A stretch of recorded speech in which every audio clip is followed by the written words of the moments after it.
సార్లు ఫోన్ చేస్తాను, తీసుకున్నాడు పోలీస్ స్టేషన్ పెట్టి నేను తాగబట్టి చంపుతాను, నన్ను బెదిరిస్తుంది సార్. నిన్న మొన్న ఒట్టి కొడుతుంది, అన్ని గీతలు అన్ని ఇవన్నీ అదే సార్. నేను మహిళా సంఘం చేసేదాన్ని, నేను నన్నే కొడతాను సార్. నేను ఎవరు చెప్పుకోవాలి అర్థమవుతుంది.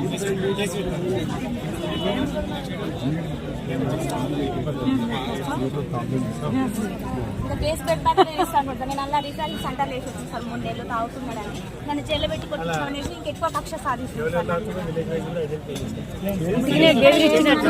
బెదిరించినట్టు పట్టుకుపోయి మళ్ళా ఇస్తే ఏం కాదు. మన కేసు అయితే ఆరోగ్య బాధ ఉండడానికి చాలా కొనుక్కున్నా కానీ 100 గజాలు ఇల్లు లేదు సార్. నారాయణపూర్ మండలం విలేజ్ వరకు తీసుకురావాలి. కేసు ఫైల్ వాళ్ళు నెక్స్ట్ 1 వీక్ ఇటువంటి వాళ్ళు మహిళలు 6% డ్యామేజ్ అయింది సార్ లివర్. నేను మంచి చేసుకొచ్చినా మళ్ళీ తాగుతున్నాను, మంచి చేసుకొచ్చినా మళ్ళీ తాగుతున్నాను. మంచి ఇప్పుడు 4 లక్షలు 5 లక్షలు ఖర్చు పెట్టినాను.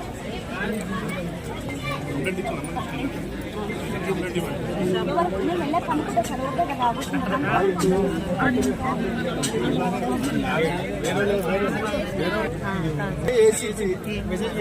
ధైర్యంగా ఫోన్ చేయాలి.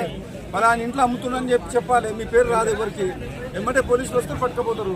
అట్లా 1, 2, 3, 4 ఎంత పట్టుకపోతారు. వాళ్ళే ఆశపడి పనిచేస్తారు.